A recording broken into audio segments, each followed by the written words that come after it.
Le moteur métabolique humain subit un bug logiciel catastrophique. Les aliments ultra transformés piratent notre neurobiologie.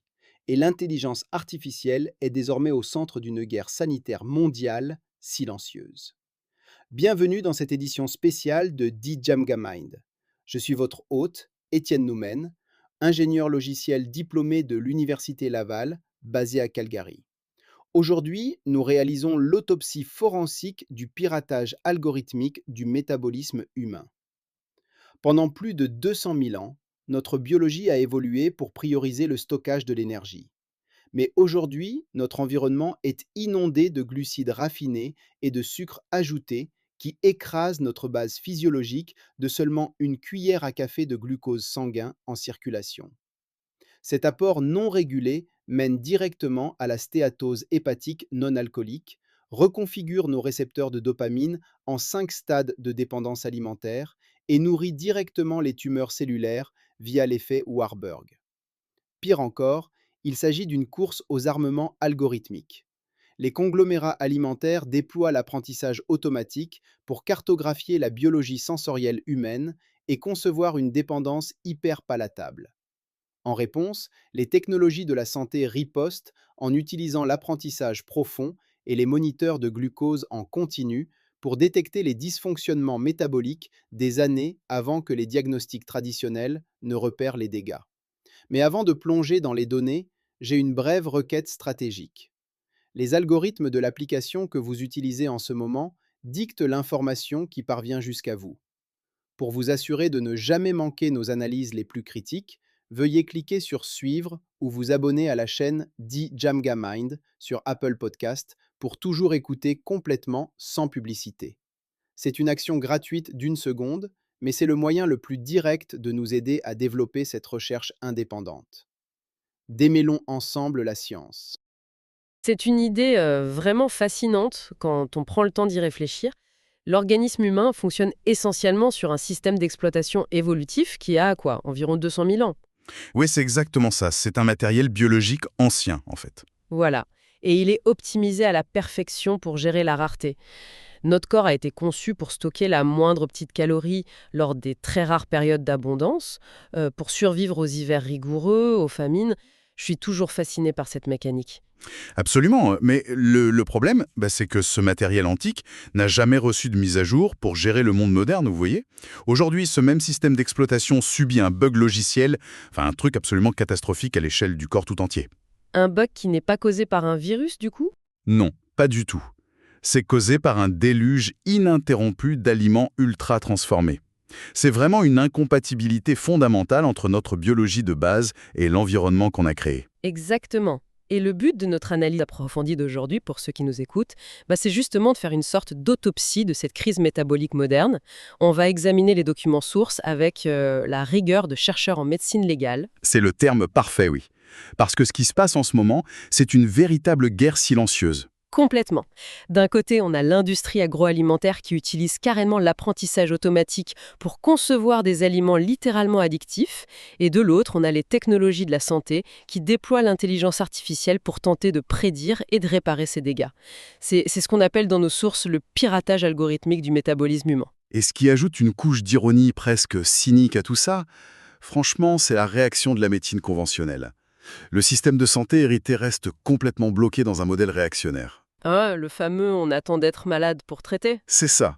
Il s'appuie presque exclusivement sur la pharmacologie post-symptôme. On traite les dégâts en aval, on prescrit des médicaments à vie, et on ignore royalement les intrants toxiques en amont qui provoquent cette dégradation cellulaire en premier lieu. C'est aberrant. Alors, pour comprendre l'effondrement de ce système, par où on commence? Nos sources parlent beaucoup de la capacité de traitement de base de notre métabolisme, surtout face à ce qu'on appelle les intrants glycémiques. Oui, le sucre, pour faire simple. Voilà. Et il y a ce concept très visuel dans les documents, la fameuse métrique de la cuillère à café. Ah oui, c'est un outil clinique brillant. C'est développé par le docteur David Unwin, un médecin au Royaume-Uni. En fait, il a réalisé que le concept d'indice glycémique était beaucoup trop abstrait pour la plupart des gens, et même pour pas mal de médecins, honnêtement. C'est vrai que l'indice glycémique, on s'y perd vite. Du coup, il a créé une approche éducative super simple. Il traduit la charge glycémique des aliments en équivalent de cuillère à café de sucre. Pour fixer les idées, une cuillère à café, c'est l'équivalent de 4 grammes de glucides purs.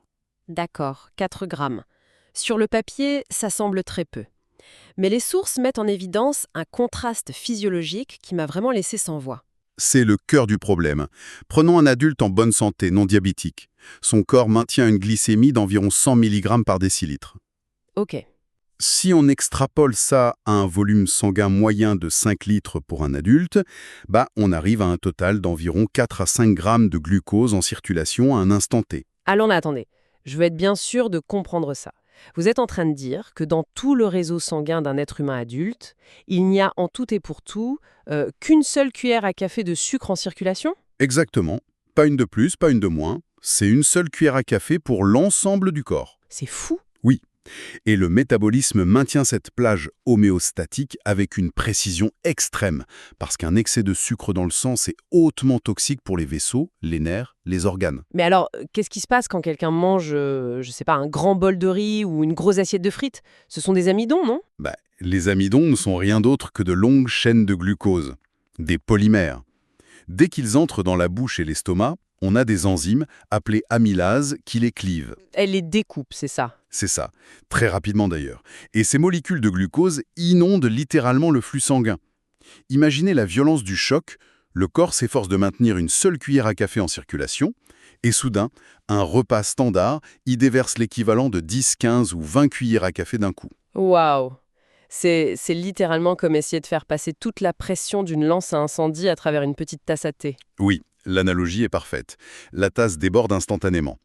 Et c'est là que le pancréas panique, en fait. Il n'a pas le choix. Non, n'a pas d'entre-choix que de sécréter massivement de l'insuline, qui est notre hormone de stockage, pour dégager tout ce sucre du sang en urgence et le forcer à entrer dans les cellules. Ce qui m'amène à une question qui me dépasse un peu en tant qu'analyste. Si la physiologie de base est aussi simple à illustrer avec cette métrique de 4 grammes, pourquoi la médecine conventionnelle s'accroche-t-elle encore à cette vieille idée que les amidons complexes sont totalement inoffensifs par rapport au sucre de table? Oh, ça, c'est un mélange de dogmes nutritionnels datant des années 70 et franchement d'une inertie institutionnelle massive. La bureaucratie médicale. Exactement.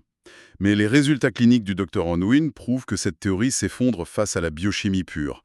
En corrigeant simplement les intrants, c'est-à-dire en remplaçant ces amidons par des légumes verts, des protéines et des graisses saines, sa clinique a obtenu un taux de rémission du diabète de type 2 de 50%. Attendez, 50%, Oui, sans aucun médicament. sans aucun médicament, sur une période de 30 mois. Et au passage, ça a permis d'économiser environ 68 000 livres sterling par an en prescription pharmaceutique, rien que pour sa petite clinique. C'est impressionnant. Traiter la cause en amont, ça fonctionne. Tout à fait. Mais si je comprends bien les documents, le glucose n'est que la partie visible de l'iceberg. Oui. C'est la lance à incendie, ok. Mais il y a un autre composant dans cette alimentation ultra transformée, qui est bien plus insidieux, le fructose. Ah, le fructose. J'ai toujours cru que le fructose, comme c'est le sucre des fruits, c'était fondamentalement sain. C'est une confusion classique, oui. Mais biochimiquement, c'est une toute autre histoire. Le glucose est distribué et utilisé par quasiment toutes les cellules du corps humain. Le fructose, lui, agit différemment. Surtout quand il est concentré dans les sirops industriels, j'imagine. Exactement. Isolé et concentré, il a une voie métabolique très spécifique, qui s'avère extrêmement destructrice quand on la surcharge. Il contourne complètement la circulation périphérique générale. Dans nos notes, il y a cette analogie que je trouve géniale. C'est l'idée du fructose comme un invité VIP un peu toxique dans une boîte de nuit. C'est une excellente façon de le visualiser. Le métabolisme du glucose, il possède un videur à l'entrée des cellules. Ce videur, c'est l'enzyme PFK1. Elle ralentit l'absorption d'énergie quand la cellule en a insuffisamment. Elle dit « c'est bon, on est plein, on ferme la porte ». Et le fructose, il fait quoi? Le fructose, il a un pass VIP absolu. Il emprunte un chemin différent via la veine porte et il arrive directement au foie. Et une fois dans les hépatocytes, donc les cellules du foie, il ignore totalement ce videur. Il n'y a aucune inhibition. Donc cet invité toxique esquive la sécurité, il entre dans le salon privé qui est notre foie, et là, qu'est-ce qu'il fait? Je suis sûre qu'il ne s'assoit pas sagement. Oh que non. Il saccage la pièce. Sans aucun mécanisme de freinage, le foie est forcé de traiter tout ce fructose en urgence. Ça provoque un épuisement massif de l'ATP, l'ATP étant la monnaie énergétique de nos cellules. Et ça déclenche une crise. Une cascade de stress monumentale. Une flambée d'acide urique, un profond stress oxydatif mitochondrial. Mais le mécanisme le plus destructeur, c'est le déclenchement de la lipogénèse de nouveau. La lipogénèse de nouveau. C'est la création de nouvelles graisses à partir de rien. À partir du fructose, oui. Le foie, qui est complètement submergé, transforme ce sucre en graisse. Mais l'histoire empire. Ce processus génère un sous-produit métabolique, le malonyl-CoA, qui agit comme un véritable saboteur. Ah ouais? Pour reprendre votre analogie, non seulement l'invité VIP saccage le salon, mais en plus, il verrouille la porte de l'intérieur. Attendez, ce sous-produit empêche le foie de réparer les dégâts? Pire, il bloque l'enzyme CPT1. C'est l'enzyme dont le rôle est d'importer les acides gras dans les mitochondries pour les brûler. Donc, biochimiquement parlant, le foie est forcé de fabriquer de la graisse de manière incontrôlable, tout en étant dans l'impossibilité physique d'en brûler. Donc tout s'accumule sous forme de triglycérides. C'est ça. C'est ce que les sources appellent le gouffre métabolique silencieux. Le foie s'engorge de graisse, développant une stéatose hépatique non alcoolique. Mais ce qui me perturbe, c'est que si on fait des analyses de sang de routine, les fameux tests hépatiques ALT et AST, tout semble souvent normal. Comment une destruction d'une telle ampleur peut-elle passer inaperçue? C'est là que le système hérité montre ses failles. La médecine conventionnelle a un problème de latence extrême avec ses biomarqueurs. Les valeurs de référence pour ces tests hépatiques, elles ont été établies, puis réévaluées à la hausse au fil des décennies. Ah, parce qu'on observe des populations en général qui sont déjà de plus en plus malades, typiquement. Exactement. Les normes sont corrompues. Les alarmes de sécurité sont calibrées pour se déclencher beaucoup trop tard, des années après que la destruction cellulaire soit installée. Donc, on a un foie qui se transforme en usine de stockage de graisse dysfonctionnelle, et ce de façon totalement silencieuse. Mais du coup, ça soulève une contradiction majeure. Si cette nourriture nous détruit de l'intérieur, pourquoi est-ce qu'on n'arrête pas tout simplement d'en manger? Ah, la question du comportement. Oui, pourquoi notre volonté est-elle à ce point piratée? Parce qu'il ne s'agit pas du tout d'une défaillance morale ou d'un manque de volonté. C'est de la neurobiologie pure. L'industrie a compris comment détourner nos circuits de survie. Nous avons une voie dopaminergique dans le cerveau qui a évolué pour nous procurer une immense sensation de récompense quand on trouvait de rares aliments denses en calories dans la nature. Le problème, c'est que les aliments ultra transformés d'aujourd'hui n'ont rien à voir avec une baie sauvage ou un morceau de viande préhistorique. Rien du tout. Ce sont des chimères industrielles. Les données d'imagerie cérébrale citées dans nos sources sont terrifiantes d'ailleurs. Elles montrent que ces combinaisons artificielles de glucides, de graisses et de sodium stimulent exactement les mêmes circuits de récompense que la cocaïne ou l'alcool. J'aime beaucoup l'analogie de la radio pour expliquer ce qui se passe ensuite dans le cerveau. Quand le cerveau est bombardé par ce bruit assourdissant de dopamine, il essaye de se protéger. Il baisse le volume. C'est un mécanisme de défense, oui. Et dans notre cerveau, baisser le volume, ça veut dire réduire physiquement le nombre de récepteurs D2 capables de capter cette dopamine. Ce qui crée une tolérance, un déficit hédonique. Les sources décomposent ce piratage en 5 stades cliniques. Oui, j'ai vu ça. Ça commence par la préaddiction, où de simples stimuli visuels, genre le logo d'un fast-food, provoquent des pics d'anticipation. Ensuite, on glisse vers l'addiction précoce, où on commence à utiliser la suralimentation comme réponse au stress. Et plus on avance, plus le cerveau baisse le volume de la radio. Ce qui force l'individu à hurler, c'est-à-dire à manger des quantités toujours plus énormes de nourriture ultra transformée, juste pour entendre la musique, juste pour ressentir un minimum de normalité. C'est tragique. Au stade 4, on observe même un affaiblissement physique des connexions avec le cortex préfrontal. La zone du contrôle des impulsions. Voilà, on perd les freins cognitifs. Et on arrive enfin au stade 5, le stade terminal. C'est là que le chaos endocrinien fusionne avec le désastre neurologique. La résistance à la leptine s'installe. Attendez, la leptine, c'est bien l'hormone produite par nos cellules adipeuses pour dire au cerveau « Ok, c'est bon, on a assez de réserves de graisse, on arrête d'avoir faim. » En temps normal, oui, c'est le signal de satiété à long terme. Mais à cause de l'inflammation constante et de l'hyperinsulinémie, le signal de la leptine n'arrive plus au cerveau. Il est complètement brouillé. Mais si le signal est brouillé, ça veut dire que le cerveau d'une personne souffrant d'obésité sévère interprète littéralement son état physique comme une famine imminente. C'est exactement ça. Le cerveau devient aveugle aux vastes réserves d'énergie stockées dans le corps. Il est persuadé que l'organisme est en train de mourir de faim. Donc, il ordonne une consommation frénétique de calories et en plus, il ralentit le métabolisme de base pour conserver l'énergie. C'est glaçant. L'individu est verrouillé dans un cycle compulsif, piégé par sa propre neurochimie. Totalement piégé. Donc, on résume. Un foie asphyxié, un cerveau persuadé de mourir de faim, et ce flux constant de sucre qui oblige le pancréas à maintenir des niveaux d'insuline chroniquement très élevés. L'insuline, par définition, c'est une hormone de croissance. Elle dit aux cellules de se multiplier. De se multiplier et de stocker, oui. Qu'est-ce qui se passe quand ce signal de croissance ne s'éteint absolument jamais? Eh bien, ça nous amène à la partie la plus sombre de notre autopsie, le fameux nexus sucre-cancer. C'est lié à un phénomène identifié il y a plus d'un siècle, l'effet Warburg. L'effet Warburg, oui. Les cellules tumorales ont un métabolisme très étrange. Au lieu d'utiliser l'oxygène pour extraire l'énergie du glucose proprement, comme nos cellules saines, elles convertissent le glucose par fermentation, même quand il y a de l'oxygène disponible. Et d'après les documents, c'est un processus d'une inefficacité redoutable. Une cellule saine extrait 36 unités d'ATP d'une seule molécule de glucose. La cellule cancéreuse, elle, n'en extrait que 2. C'est comme avoir une voiture de sport qui consommerait 100 litres au kilomètre. C'est ça. Et pour survivre avec ce rendement désastreux, le cancer a besoin d'une logistique d'approvisionnement monumentale. Il doit consommer 10 à 100 fois plus de sucre. Et c'est là que notre hyperinsulinémie chronique devient le meilleur allié de la tumeur, n'est-ce pas? Exactement. L'insuline élevée active une voie de signalisation appelée PI3K-ACT. C'est un interrupteur principal de prolifération. Moi, j'imagine la cellule cancéreuse comme une usine clandestine qui s'installe dans la ville.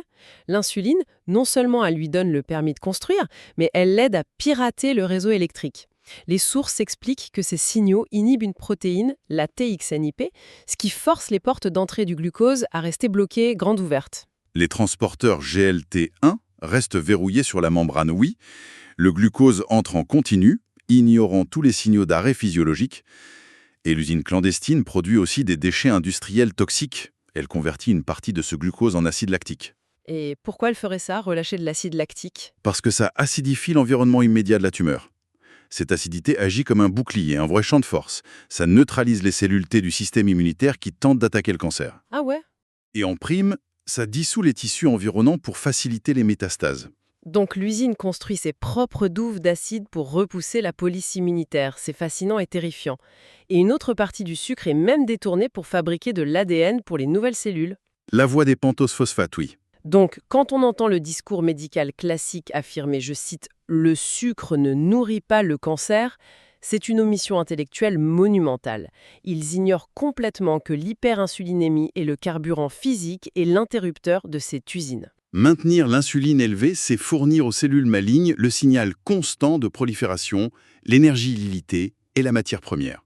C'est l'environnement parfait pour une rébellion cellulaire. Franchement, en rassemblant toutes ces pièces du puzzle, les pics glycémiques, le fructose furtif qui détruit le foie, le piratage neurochimique de la satiété et ce recablage métabolique pro-cancer, une chose devient évidente. Ces aliments ne sont pas conçus au hasard. Oh, pas du tout. Ce n'est pas un accident industriel.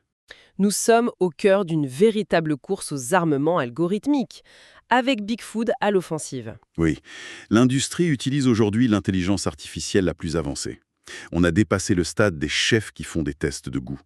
Des plateformes comme Gastrograph AI cartographient la biologie sensorielle dans ce qu'ils appellent un espace de Hilbert de dimension infinie. Ça a l'air tout droit sorti de la science-fiction. Les algorithmes intègrent la pression atmosphérique, la génétique, les données démographiques, tout ça pour créer des aliments hyper addictifs ciblant des sous-groupes ultra précis. C'est ça. Des géants comme McCormick s'associent avec IBM pour utiliser l'IA pour trouver le fameux point de félicité, le bliss point, 3 fois plus vite qu'avant. Le but mathématique est de maximiser la dopamine tout en contournant la satiété. C'est profondément absurde quand on y pense. Des supercalculateurs tournant à plein régime juste pour rendre une chips impossible à reposer une fois le paquet ouvert. Mais en face, la défense s'organise. C'est ce qu'on appelle la health tech, les technologies de la santé. Ils tentent de contrer cette offensive avec leur propre modèle d'IA. Les fameux capteurs de glycémie en continu, les CGM. Exactement. Couplés à des réseaux de deep learning, ils prédisent les tendances glycémiques d'un individu avec 98% de précision, parfois 60 minutes avant le pic. Et l'analyse prédictive permet de détecter la résistance à l'insuline des années avant les vieux tests sanguins. Ils utilisent des machines à vecteurs de support pour prédire le fameux gouffre métabolique silencieux du foie avant qu'il ne soit trop tard. C'est l'évolution du radar biométrique en fait. La technologie compense la perte de notre instinct métabolique. Elle crée une boucle de rétroaction que notre cerveau piraté ne peut plus fournir. Mais honnêtement, je peux pas m'empêcher de tiquer là-dessus. On utilise des supercalculateurs de la health tech pour concevoir des radars afin d'esquiver les poisons créés par les supercalculateurs de Big Food. Est-ce qu'on ne commet pas une erreur fondamentale ? C'est-à-dire, Ne serait-il pas infiniment plus simple de simplement débrancher la machine ? De revenir à la viande, aux légumes verts et aux graisses saines, comme l'a prouvé la clinique du Dr Unwin ? c'est la grande ironie de notre époque. La solution physiologique est d'une simplicité enfantine. Mais dans un environnement toxique omniprésent, l'IA devient une béquille nécessaire pour survivre. Ce qui nous permet de boucler cette autopsie métabolique. On a vu le déluge de la cuillère à café, le fructose furtif, le cerveau qui se rend sourd et le cancer qui s'abreuve d'insuline. C'est vraiment une guerre de données dans nos propres cellules. Et si on regarde l'aspect économique, c'est vertigineux. La restauration métabolique transforme un passif médical financier en un actif humain performant. Les entreprises le savent. Et ça soulève une réflexion finale assez provocatrice. Si les algorithmes de la health tech prouvent qu'éviter ces aliments est financièrement si rentable, combien de temps s'écoulera-t-il avant que les compagnies d'assurance vie n'utilisent ces mêmes modèles d'IA pour pénaliser financièrement ceux qui refusent d'abandonner le sucre ? C'est la prochaine étape logique. Les données biologiques vont devenir l'arme actuarielle ultime, la monnaie la plus impitoyable de la décennie. Et la carte mère de notre métabolisme n'aura plus de secret. Pour ceux qui veulent examiner les graphiques, les métriques du Dr Unwin ou les études sur l'effet Warburg, n'hésitez pas à vérifier les notes de l'émission. Le piratage algorithmique ne fait que commencer. Gardez l'œil ouvert.